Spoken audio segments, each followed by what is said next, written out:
Tantor Audio, a division of Recorded Books, presents Stride Toward Freedom, The Montgomery Story by Martin Luther King, Jr. Narrated by J.D. Jackson. Introduction.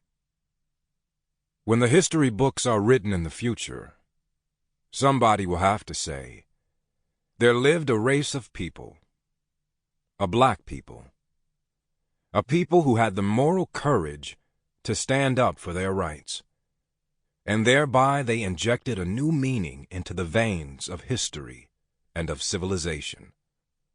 Delivered at Montgomery's Holt Street Baptist Church on December 5th, 1955. With no certainty that the one-day bus boycott on December 5th could be sustained long enough to succeed, 26-year-old Martin Luther King, Jr. predicted that the protest sparked by Rosa Parks' arrest would have lasting historical significance. The boycott's initial goals were modest: courteous treatment by bus drivers and first-come, first-served seating, with black riders taking seats from the rear to the front of the bus. Nonetheless, King sensed that Montgomery's black residents had joined a momentous national and even international movement, seeking goals beyond fair treatment on buses. In the aftermath of World War II, long-established systems of racial domination were being challenged throughout the world. In 1945, the newly formed United Nations had refused to take a firm stand against colonialism, but 3 years later approved the Universal Declaration of Human Rights, giving moral support to struggles against colonialism and all forms of racial discrimination. By then, the decades-long protest campaign in India, inspired by Mahatma Gandhi, had achieved independence from British control. Pakistan, Burma, now Myanmar, and Ceylon, Sri Lanka, also became independent nations. Elsewhere in Asia, Africa, and the Caribbean, anti-colonial movements gained strength as more than 46 nations declared their independence during the next 2 decades. In the United States, African Americans intensified their long struggle against racial barriers, insisting that the nation live up to the democratic ideals it affirmed in the war against fascism and Nazism, as well as the subsequent Cold War against communism. The NAACP's Legal Defense Fund, led by Thurgood Marshall, won major legal victories that weakened the prevailing separate but equal doctrine established by the Supreme Court's Plessy v. Ferguson decision of 1896. The Supreme Court overturned this doctrine when it unanimously declared public school segregation unconstitutional in the landmark Brown v. Board of Education decision of May 1954. Although Brown had little immediate impact on school segregation, it encouraged African Americans to believe that the entire Southern Jim Crow system of enforced racial segregation and discrimination could be overcome. Before the decision was announced, King and his wife Coretta had decided to return from their studies in Boston to their native South after concluding that something remarkable was unfolding in the South, and we wanted to be on hand to witness it. The son and grandson of Baptist preachers who had also been Atlanta civil rights leaders, King had been an ordained minister since 1948. He attended Morehouse College, where he became inspired by the service ethic of President Benjamin E. Mays, one of the greatest influences of my life, King enthused in Stride. King then prepared for the ministry by continuing his studies at Pennsylvania's Crozier Theological Seminary and at Boston University's School of Theology, where he received his doctoral degree in June 1955. King's Crozier application explained that an inescapable urge to serve society had spurred his call to the ministry, and his seminary and graduate studies deepened his understanding of the peace and justice message of Christianity. In his sermon accepting the offer to become pastor of Montgomery's Dexter Avenue Baptist Church, King informed his congregation that he was committed to a social gospel ministry. "I have felt with Jesus that the Spirit of the Lord is upon me, because he hath anointed me to preach the gospel to the poor, to heal the brokenhearted, to preach deliverance to the captives, and to set at liberty them that are bruised." Even before the Kings settled in Montgomery during the fall of 1954, local civil rights activists were mobilizing their own campaign against the Southern Jim Crow system. Just days after learning about the Brown decision, Joanne Robinson, head of Montgomery's Women's Political Council, wrote to the city's mayor criticizing mistreatment of black bus riders. When King was formally installed as Dexter's pastor, he named Robinson as co-chair of the church's Social and Political Action Committee, with a mandate to encourage voter registration by members and to keep the congregation intelligently informed concerning the social, political, and economic situation. King soon became involved in civil rights activities, speaking at meetings of NAACP branches in Birmingham and Montgomery. When 15-year-old high school student Claudette Colvin was arrested in March 1955 for violating Montgomery's bus segregation ordinance, King joined Robinson, Parks, and other black residents to meet with city and bus company officials. By the time of Parks' arrest on December 1st, black residents were prepared to resist degrading treatment. Even though other local leaders were more responsible for organizing the initial boycott, King enthusiastically assisted the effort and quickly gained the respect of Robinson and NAACP stalwarts such as Parks and Pullman carporter and labor activist E.D. Nixon.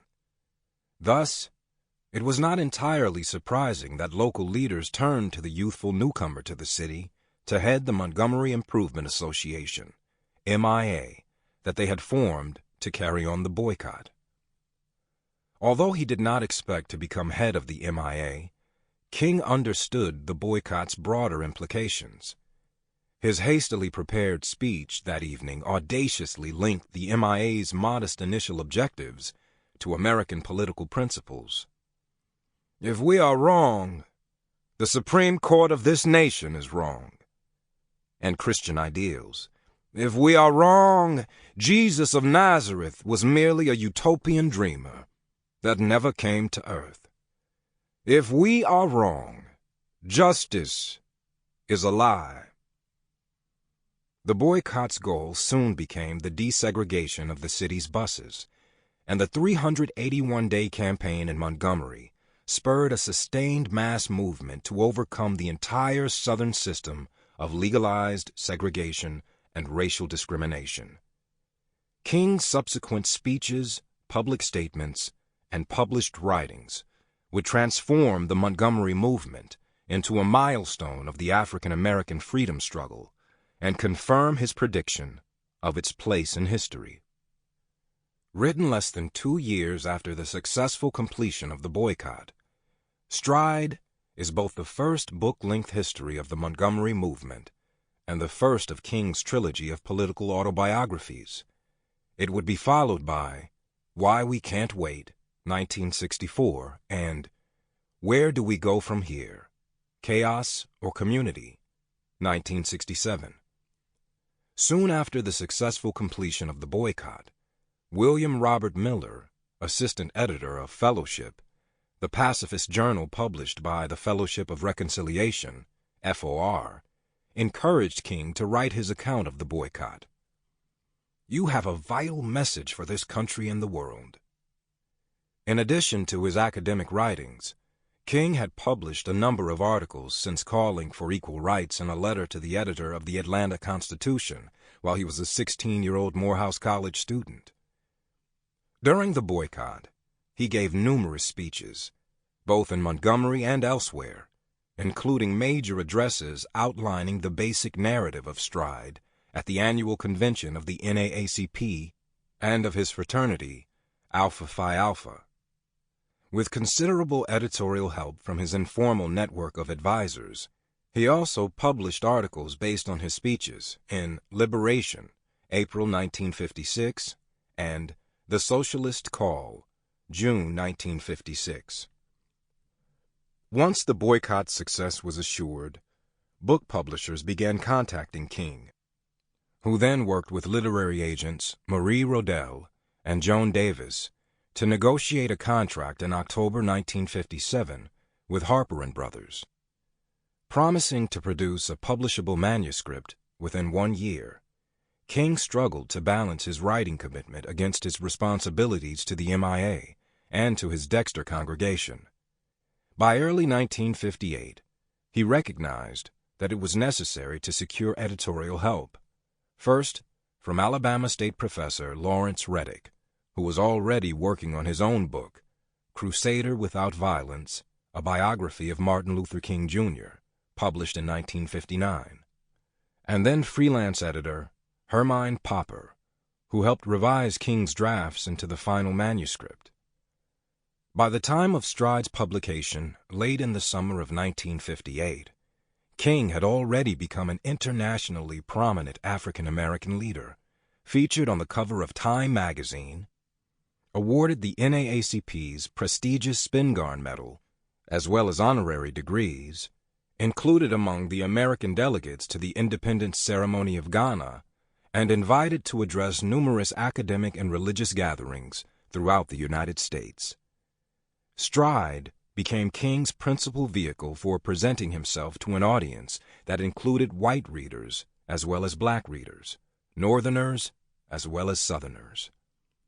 In addition to offering a brief history of the boycott, the book explained the views of the prominent protest leader, who had suddenly become the nation's best-known civil rights advocate. Stride is more a political memoir than an intimate autobiography. Coretta Scott King's My Life with Martin Luther King, Jr., 1969, reveals more about her husband's struggle to break free of King Sr.'s overbearing influence, and Daddy King, an autobiography, is more candid about father-son theological and political differences. But Stride nonetheless provides revealing details regarding the shaping of King's identity and worldview. In the years since its publication, scholars have learned much more about King's formative experiences and his evolving beliefs.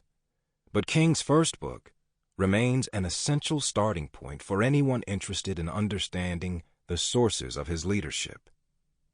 Stride briefly describes King's childhood and teenage years, drawing attention to the crucial influence of his mother, Alberta Williams King, the daughter of a successful minister who had grown up in comparative comfort, and his strong-willed father, a sharecropper's son who endured the worst blights of discrimination and had begun to strike back at an early age. He mentions that his quest for a method to eliminate social evil began during his teenage years when he saw economic injustice firsthand and realized that the poor white was exploited just as much as the Negro. King devotes little attention to his undergraduate studies at Atlanta's Morehouse College, mentioning only that he was deeply moved by Henry David Thoreau's essay, Civil Disobedience. Perhaps deciding that Stride's audience would not be interested in or familiar with African American intellectuals or religious leaders apart from his father, he does not mention his admiration for activist Atlanta ministers such as William Holmes Borders. Similarly, he neglects George Kelsey, his religion professor at Morehouse, J. Pius Barber, the outspoken minister who was his informal mentor at Crozier, or Howard Thurman, the author of Jesus and the Disinherited, 1969, who became acquainted with King after becoming the first African-American dean at Boston University's Marsh Chapel. King also does not mention his wife as a possible influence on his political ideas, despite her youthful involvement in the leftist Progressive Party of the 1940s, or of her pacifist activism while a college student. Rather than citing these African-American influences, King presented himself in stride as a black leader familiar with European-American intellectual trends, tracing the development of his ideas mainly through his academic experiences at predominantly white northern institutions.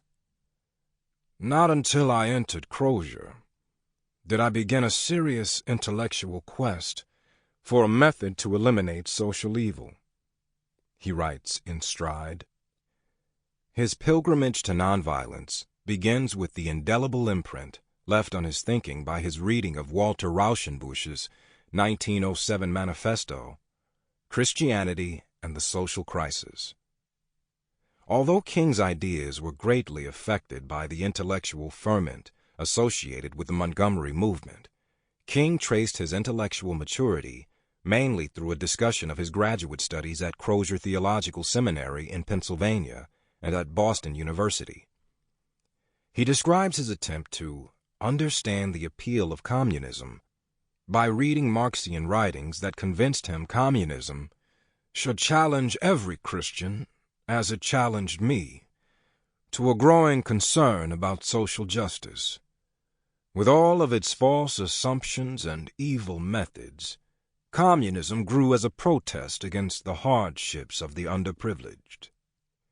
King condemns Marx for positing a metaphysical materialism, an ethical relativism, and a strangulating totalitarianism, but concludes that truth is found neither in Marxism nor in traditional capitalism.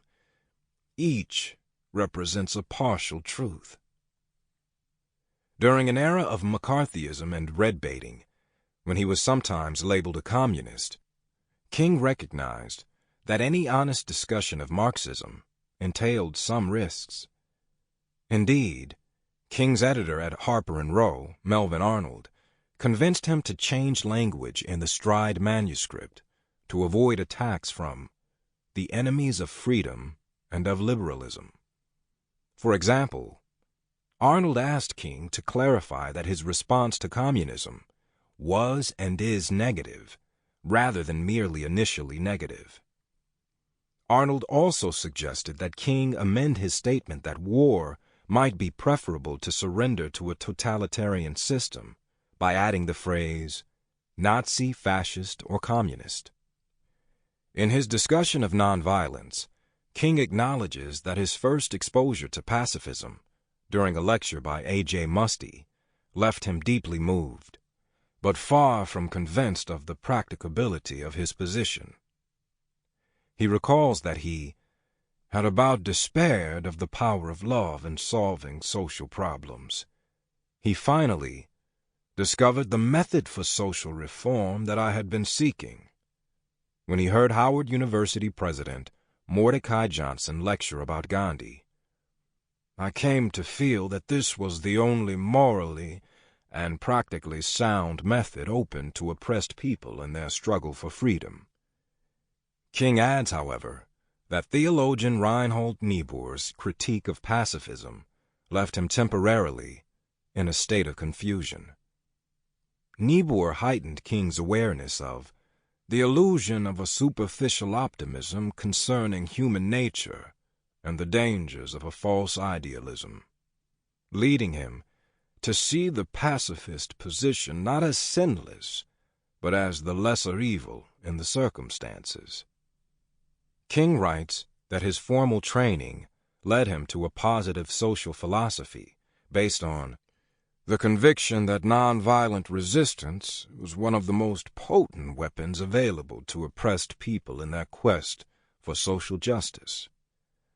But he admits that before he arrived in Montgomery, he had merely an intellectual understanding and appreciation of the position, with no firm determination to organize it in a socially effective situation. The contemporaneous documentary evidence from the boycott reinforces King's suggestion that his Gandhian convictions coalesced in Montgomery rather than at Crozier or Boston. When he spoke on the first day of the protest, his rejection of violence was rooted in Christian rather than Gandhian precepts. We believe in the teachings of Jesus. The only weapon that we have in our hands this evening is the weapon of protest. That's all. As King acknowledged in Stride, boycott participants were at first unfamiliar with expressions such as nonviolent resistance, non-cooperation, and passive resistance. Instead, he wrote, the phrase most often heard was Christian love. It was the Sermon on the Mount, rather than a doctrine of passive resistance, that initially inspired the Negroes of Montgomery to dignified social action. It is probable that King's evolving Gandhian beliefs were influenced by the suggestion and advice he received from more experienced pacifists and Gandhians, such as Bayard Rustin, then affiliated with the War Resisters League, and Glenn Smiley, who was sent by the Fellowship of Reconciliation, FOR, to Montgomery. Although King recalled buying a half-dozen books on Gandhi's life and works after hearing Mordecai Johnson's lecture, both Rustin and Smiley were unimpressed by King's Gandhian background, which did not prevent him from applying for a gun permit for his bodyguards. By the time of Stride's publication, King's understanding of Gandhian ideas had been further strengthened by his extensive contacts with numerous other Gandhians. Stride's discussion of nonviolence was influenced by King's conversations with Harris Wofford, a white recent graduate of Howard University's law school, who, with his wife, Claire Wofford, had written India Afire, 1951, after meeting with Gandhians during their travels to India. King incorporated in Stride, with only minor revision, passages from a speech Wofford delivered at a Howard University conference that King had also attended. King similarly incorporated suggestions from other friends and associates as he prepared sections of Stride that discussed other matters, such as the relationship between the civil rights struggle and the labor movement, and the impact of segregation on African Americans. An indication of King's evolving views regarding pacifism was his decision to join the FOR late in 1958. While King strengthened his Gandhian convictions during the boycott, his civil rights leadership role prompted him to downplay the anti-capitalist perspective evident in his student writings. He notes in Stride that his deep concern about the gulf between superfluous wealth and abject poverty dated to his early teen days. And in a Crozier essay written when he was 21, he attributed his present anti-capitalistic feelings to his childhood experience of seeing numerous people standing in bread lines. Although public expression of anti-capitalist attitudes would have undermined King's stature in the Cold War political climate, his private views were clearly evident in a 1952 letter thanking his future wife for a gift of Edward Bellamy's socialist utopian novel, Looking Backward, 2000 to 1887. King described himself as much more socialistic in my economic theory than capitalistic, although he added that he was radically opposed to communism because of its moral relativism and materialism. I would certainly welcome the day to come when there will be a nationalization of industry, he informed Coretta. Let us continue to hope, work, and pray that in the future we will live to see a warless world, a better distribution of wealth, and a brotherhood that transcends race or color. King was willing to soften in public his social gospel critique of capitalism, but he was somewhat more outspoken about expressing his anti-colonial views. King saw a connection between the struggle of African Americans for citizenship rights and the struggles of Africans and Asians for national independence. However, he did not identify himself with leftists such as W.E.B. Du Bois and Paul Robeson, who had faced political repression after condemning continued American alliances with England, France, and other nations that held on to their colonial empires after World War II. But when King addressed the annual NAACP convention held in San Francisco in June 1956, he used the Cold War as leverage to argue for a shift in American policies in Africa and Asia. He warned that the colored people of the world, who lived under the yoke of colonialism and imperialism, would turn away from any nation that will subject citizens to second-class citizenship, adding, "If America doesn't wake up, she will discover that the uncommitted peoples of the world are in the hands of a communist ideology."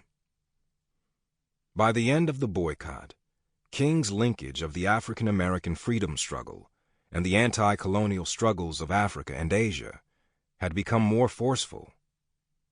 Addressing the MIA's first Institute on Nonviolence and Social Change while waiting for implementation of the Supreme Court's desegregation ruling, King told black residents that they should feel privileged to live in one of the most momentous periods of human history, in which a new world order is being born and an old order is passing away. Referring to the world's colored majority, King commented that most had once lived under the pressing yoke of British, Dutch, and French rule. For years, all of these people were dominated politically, exploited economically, segregated, and humiliated. Although Stride was carefully crafted to be provocative while still avoiding major controversy, the book's central message was sincere and consistent with the views he would express for the rest of his life. Seeking to build his support among whites as well as blacks, King stressed that his pilgrimage to nonviolence had culminated in a positive social philosophy, emphasizing that nonviolent resistance was one of the most potent weapons available to oppressed people in their quest for social justice. He affirmed that his political philosophy was not rooted in Marxian ideas, but in the Sermon on the Mount, with its sublime teachings on love, and the Gandhian method of nonviolent resistance. King made clear in Stride that his intellectual evolution was driven by religious convictions that deepened during the boycott. He recalled moving beyond the abstract conceptions of divinity that he derived from theological texts. The most emotionally telling moment in Stride occurs when King recalls a crisis of confidence after receiving a particularly threatening late-night phone call on January 27, 1956. Exhausted, discouraged, seeking a way to move out of the picture without appearing a coward, he turned to God for help. After praying aloud in his kitchen, he experienced the presence of the divine as I had never experienced him before. It seemed as though I could hear the quiet assurance of an inner voice saying, "Stand up for righteousness, stand up for truth, and God will be at your side forever." Almost at once my fears began to go. My uncertainty disappeared. I was ready to face anything. King not only revealed his uncertainties in Stride, but was also generous in his treatment of the contributions of all those who made possible the boycott's success. In the preface, King stresses the collective nature of the Montgomery movement. While the nature of this account causes me to make frequent use of the pronoun I, in every important part of the story, it should be we. There can be little doubt of King's sincerity in downplaying his role, since MIA records reveal that his leadership was tenuous, particularly during the early months of the boycott. Having lived in Montgomery little more than a year before the boycott began, he had to assuage the resentments of more experienced leaders, while gaining the confidence of MIA members. He found it necessary to consult regularly with other MIA leaders, bridge internal differences, and rely on the assistance of many dedicated co-workers.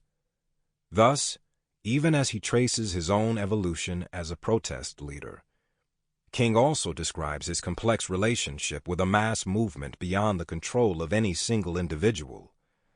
I neither started the protest nor suggested it, he insists in stride.